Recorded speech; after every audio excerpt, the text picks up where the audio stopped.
جب ہم بات کرتے ہیں لقد کان لکم فی رسول اللہ اسوۃ حسنہ کہ آقا علیہ الصلوۃ والسلام کی زندگی ہمارے لیے ایک بہترین نمونہ ہے، جب ہم نے یہ بات کر لی ہمیں یہ بتا دیا گیا کہ اے مسلمان، اے کلمہ پڑھنے والے،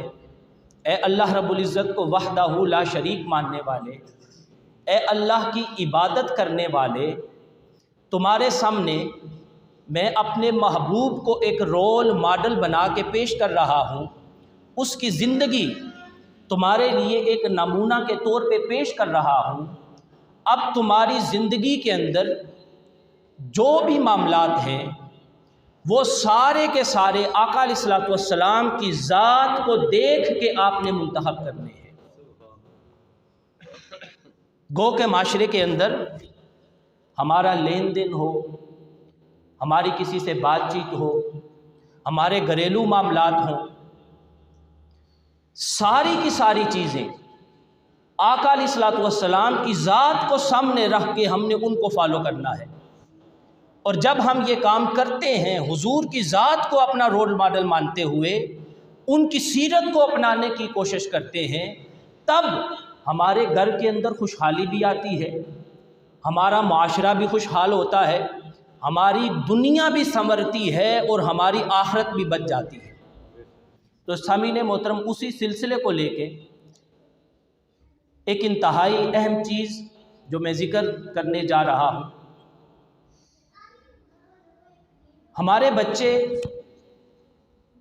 گھر کے اندر ہمارے آنگن کا چراغ ہوتے ہیں، اور بچوں کی اچھی تربیت، ان کی اچھی پرورش ہر والدین کی ایک خواہش ہوتی ہے کہ میں اپنے بچے کی اچھی پرورش کروں، ان کی تعلیم و تربیت کا اچھا انتظام کروں، معاشرے کا ایک مفید شہری بناؤں۔ ہر والدین یہ خواہش رکھتا ہے، لیکن بعض اوقات ایسے ہوتا ہے کہ باوجود اس کے پھر بھی ہمارے بچے جب جوان ہوتے ہیں تو کہیں نہ کہیں ان کی شخصیت کے اندر رذائل اخلاق، جو برے اخلاق ہیں، وہ جنم لے لیتے ہیں۔ آخر اس کی کیا وجہ ہے کہ ہم والدین تو اپنی طرف سے بڑی کوشش کرتے ہیں کہ ہمارا بچہ برائی کی طرف نہ جائے، اور بچے والدین سے ڈرتے بھی ہیں کہ میں نے والدین کے سامنے یہ غلط کام نہیں کرنا۔ اس کے باوجود وہ بچہ جب باہر سوسائٹی میں جاتا ہے تو بعض اوقات والدین کے پاس شکایت آتی ہے، جی آپ کے بچے نے یہ کام کر دیا، یہ شرارت کر دی، یہ غلط کام کیا۔ والدین اپنی طرف سے یہ سمجھ رہے ہوتے ہیں کہ بھئی میں نے تو بڑی حفاظت کی تھی، میں نے تو انتہا درجے کی کوشش کی تھی کہ اپنے بچوں کو اس طرف نہ جانے دوں، اس کے باوجود یہ چیزیں اس کے اندر کیسے آ گئیں؟ تو اب سامعین محترم، اس کی کچھ ریزنز ہیں، اس کی کچھ وجوہات ہیں جن کو ہم نظر انداز کر جاتے ہیں۔ بچوں کی تربیت کے حوالے سے کچھ چیزیں ایسی ہیں کہ جن کو ہم نظر انداز کر جاتے ہیں۔ ہم اگر اپنے اکابرین سے پوچھتے ہیں تو وہ دیکھیں وہ ہمیں کیا بتاتے ہیں، ہمیں کیا سکھانے کی کوشش کرتے ہیں۔ امام غزالی علیہ الرحمہ التحریم کے اندر فرماتے ہیں کہ بچہ جب پیدا ہوتا ہے تو اس کا دل ایک صاف آئینے کی مانند ہے۔ توجہ سے سنیے گا، ایک بچہ جب پیدا ہوتا ہے تو اس کا دل ایک صاف شیشے کی طرح ہے، اور ایسا شیشہ، ایسا آئینہ کہ جس کے اوپر کسی قسم کا کوئی نقشہ نہیں ہے، کوئی داغ نہیں ہے، کوئی نشان نہیں ہے۔ ہاں، وہ شیشہ یہ خصلت رکھتا ہے، یہ خاصیت رکھتا ہے کہ اس کے اندر آپ جس طرح کے نقوش ڈالنا چاہیں، چھوڑنا چاہیں، ویسے نقشے پڑ جائیں گے۔ بچے کے دل کو ایک صاف آئینے کی تشبیہ دی۔ وہ خود تو پاک اور صاف ہوتا ہے، لیکن اس کے اوپر آپ جس طرح کے نشانات ڈالنا چاہیں، جس طرح کے نقوش ڈالنا چاہیں، ویسے آپ ڈال سکتے ہیں۔ تو اب والدین کے اوپر یہ ذمہ داری ہے کہ والدین چاہیں تو اپنے بچے کے اس دل کے اندر جو شیشے کی طرح صاف ہے، والدین چاہیں تو اس کے اندر حسن اخلاق کے نقوش ڈال دیں، والدین چاہیں تو اس کی اچھی نشو و نما کر دیں، والدین چاہیں تو اس کی اچھی تربیت کر کے اس کے دل کو ایک ایسا مفید بنا دیں، ایک ایسا کمال کی چیز بنا دیں کہ وہ بچہ جب جوان ہو تو اس کی عادتوں کے اندر سیرت نبوی نظر آنا شروع ہو جائے۔ یہ والدین کی ذمہ داری ہے کہ اس آئینے کو کس طرز پہ ڈالنا ہے، والدین ڈالنے کی کوشش کریں گے، اچھی تربیت کے ساتھ، اچھی نشو و نما کے ساتھ، دین کے ساتھ، اسلام کے ساتھ، آقا علیہ الصلوۃ والسلام کی محبت کے ساتھ۔ جس طرح بھی اس بچے کی تربیت کریں گے ویسا ہی وہ بچہ معاشرے کے اندر آپ کے سامنے حاضر ہو جائے گا۔ لیکن اس کے برعکس امام غزالی فرماتے ہیں کہ اگر آپ اپنے بچے کے دل کو یوں ہی چھوڑ دیتے ہیں، آپ سمجھتے ہیں کہ بس پیدا ہو گیا، اب میں نے روزی کمانی ہے، گھر کے اندر رزق لے کے آنا ہے، اس کو پالنا ہی مقصود ہے، جوان کرنا ہی مقصود ہے، اور اس کے بعد اس کی شادی کر دینی ہے، میرے سر سے یہ بوجھ اتر جائے گا، یہ ذمہ داری اتر جائے گی، تو یقین کیجئے ہم ایک بہت بڑی غلط فہمی کا شکار ہیں۔ اگر آپ اپنے بچے کو معاشرے کے اندر ایسے ہی کھلا چھوڑ دیتے ہیں، وہ برائیوں میں لت پت ہو جاتا ہے، وہ غیر اخلاقی چیزیں سیکھتا ہے،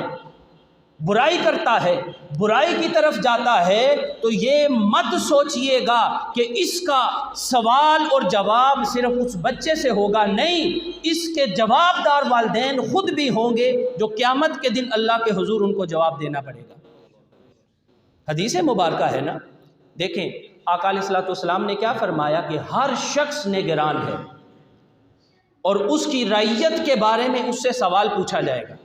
بڑی مشہور حدیث مبارکہ ہے، ہر شخص نگران ہے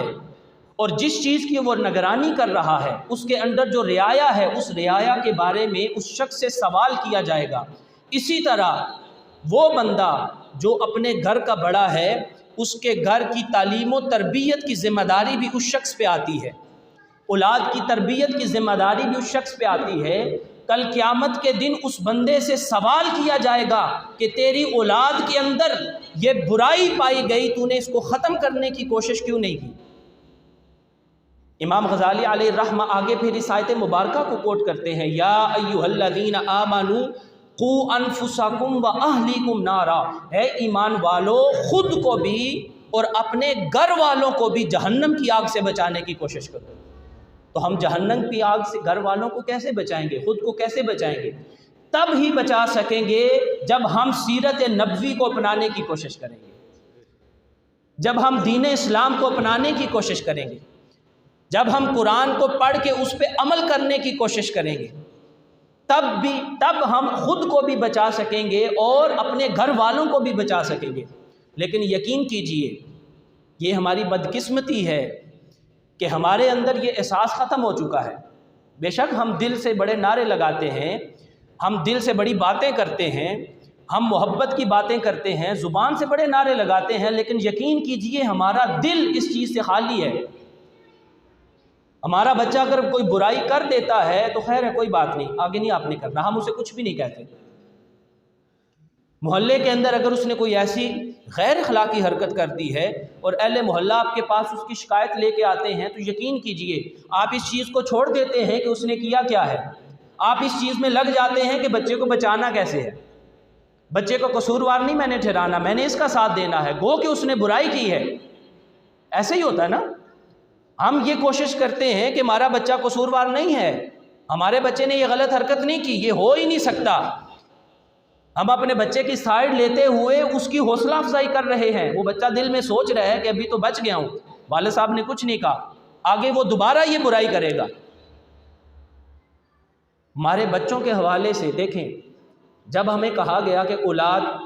گھر میں بیٹا پیدا ہو تو وہ نعمت ہے، بیٹی پیدا ہو تو وہ رحمت ہے،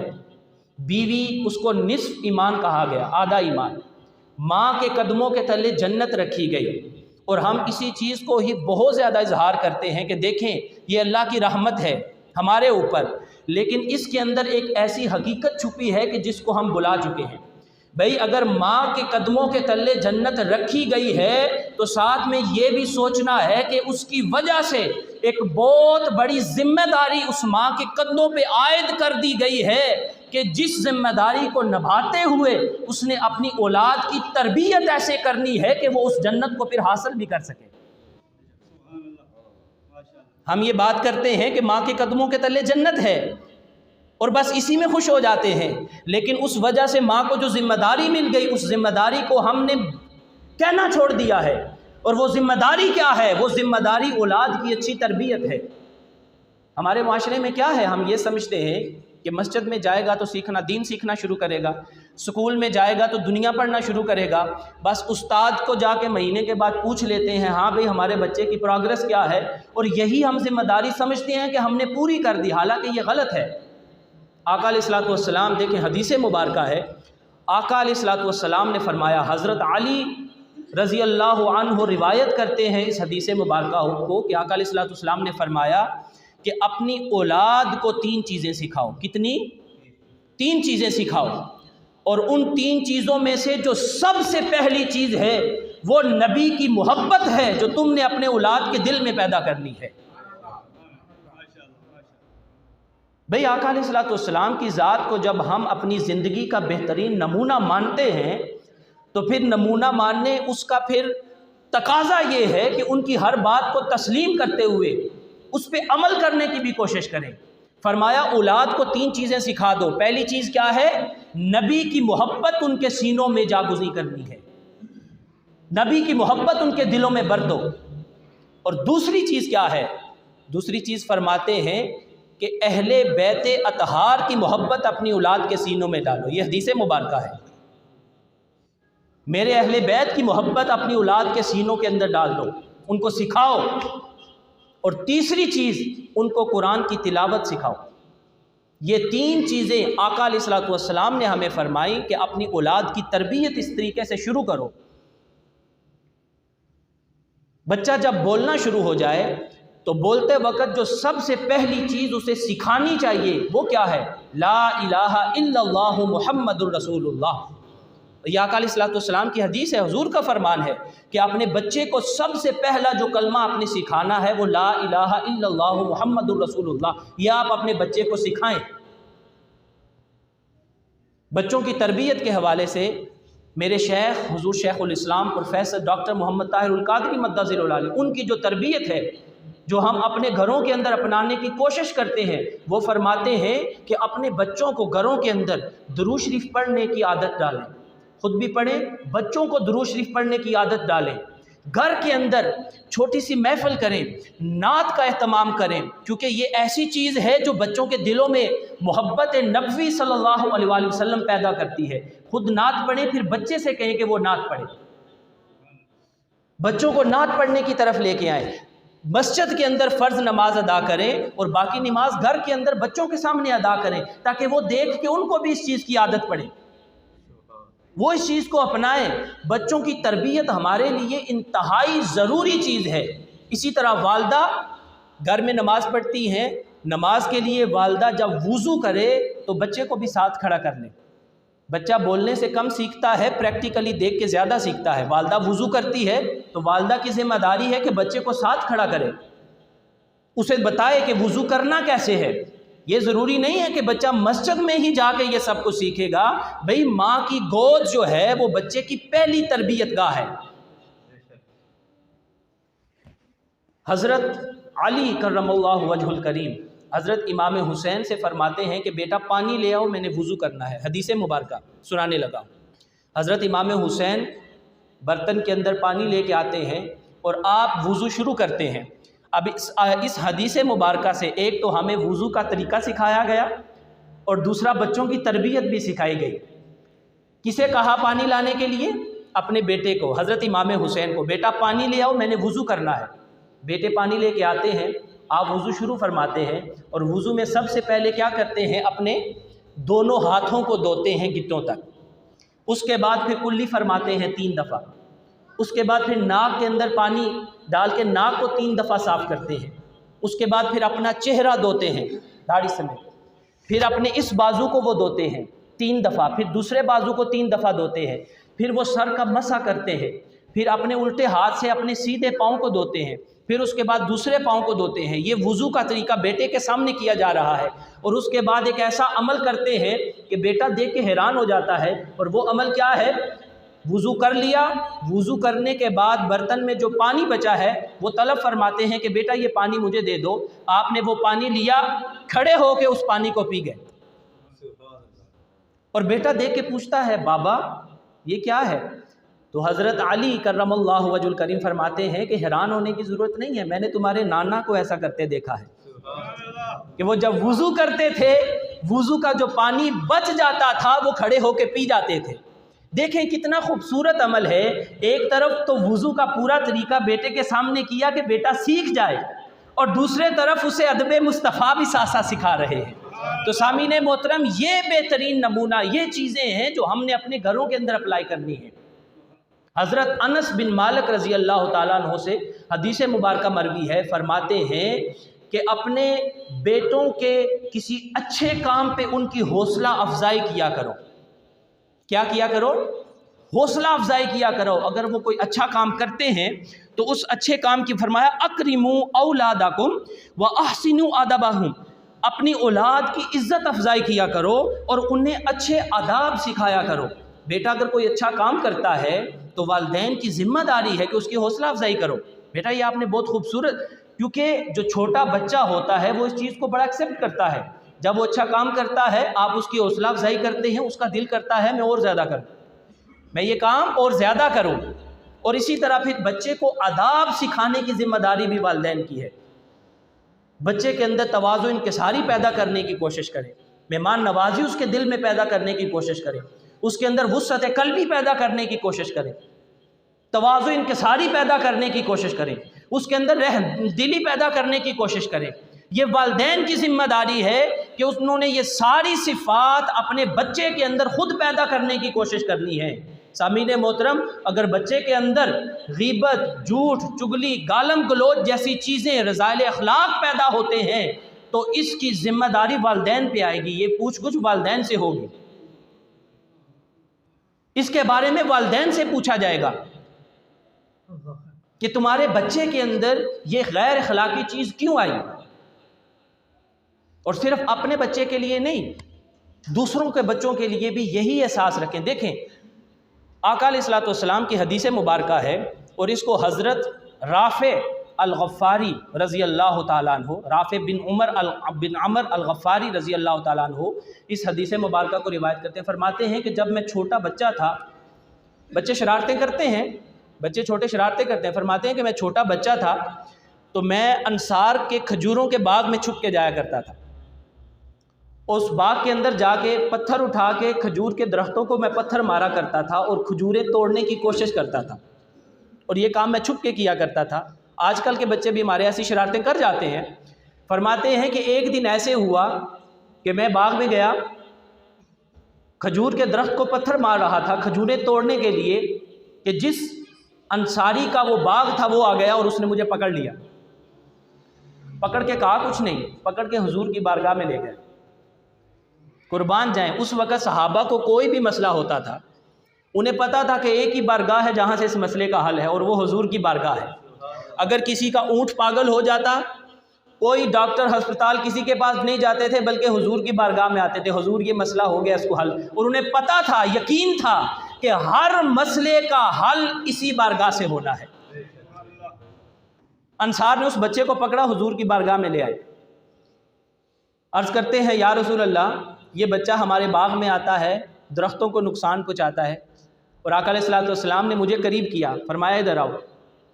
پیار سے میرے چہرے پہ ہاتھ پھیرا، بیٹا کیوں پتھر مارتے ہو؟ فرمایا کیوں پتھر مارتے ہو؟ تو میں نے کہا یا رسول اللہ میں اس لیے پتھر مارتا ہوں تاکہ میں درخت سے کھجوروں کو توڑ کے کھاؤں۔ کریم آقا نے آگے سے فرمایا اچھا ایسا کیا کرو، آج کے بعد تو نے درختوں کو پتھر نہیں مارنا،